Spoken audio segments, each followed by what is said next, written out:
বন্ধুরা কড়াইতে তেল গরম করতে বসিয়ে দিয়েছি। আর এদিকে আমি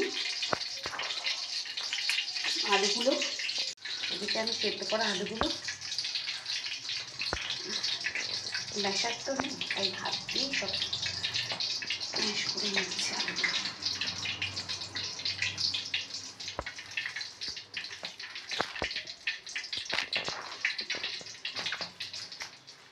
নতুন আলু তো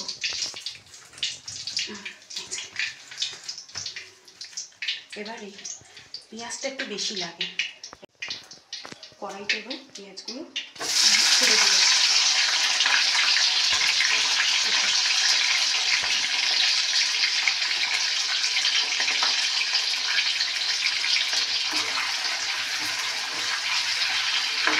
আসলে আমি বানাবো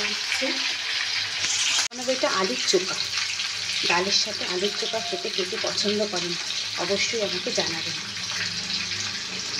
এই চোখাটা থাকলে আর কিছু লাগে না ডালের সাথে। আর সবসময় ভাজা ভালো লাগে না, আলু ভাজা বা কোনো কিছু। আর এই চোখাটাই তো খেতে খুব ভালো লাগে।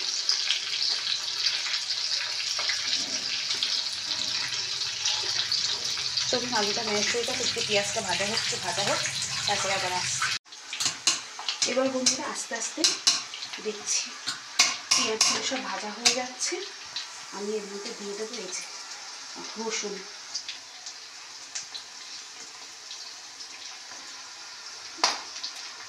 এবার দিয়ে দেবো আদা রসুন দিয়ে দিলাম। গ্রিন করে কাটা কাঁচা লঙ্কা দিয়ে দিলাম। এবার দিয়ে দেবো এর মধ্যে সামান্য একটু হলুদ, আর দিয়ে দেবো নুন। নতুন আলু তো এমনি বাড়ি থাকে, নুনটা আমি একটু অল্প দিলাম। আর দেবো একটু এর মধ্যে টমেটো।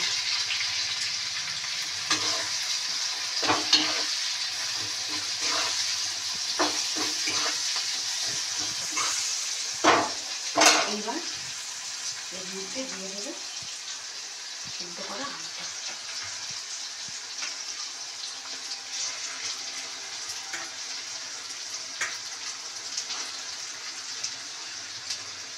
আজকে আমাদের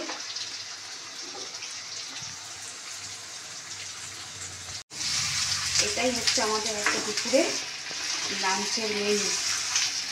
আর কিছু না, ডাল আর এই আলুর চোখা। কি খাওয়া যাবে না বন্ধুরা?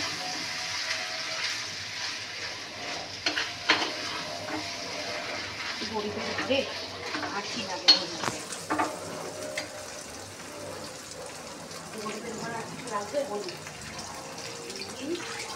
খাওয়া হয়ে যায় লাগবে আর কিছু গরিবের ঘরে আর কিছু লাগে না।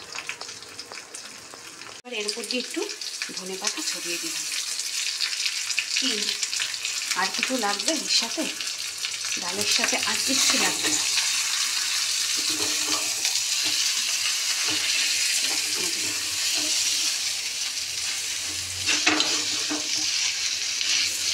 একটু হোক, তারপর নাড়িয়ে দেবো। একটু হোক দাঁড়ান বন্ধুরা, আলুর চোখাটা একদম হয়ে গেছে কমপ্লিট। চলো আমরা গরম গরম এবার খেয়ে নিই। আজকে দুপুরে এইটাই মেনু আমাদের, যে ডাল আর আলুর চোখা।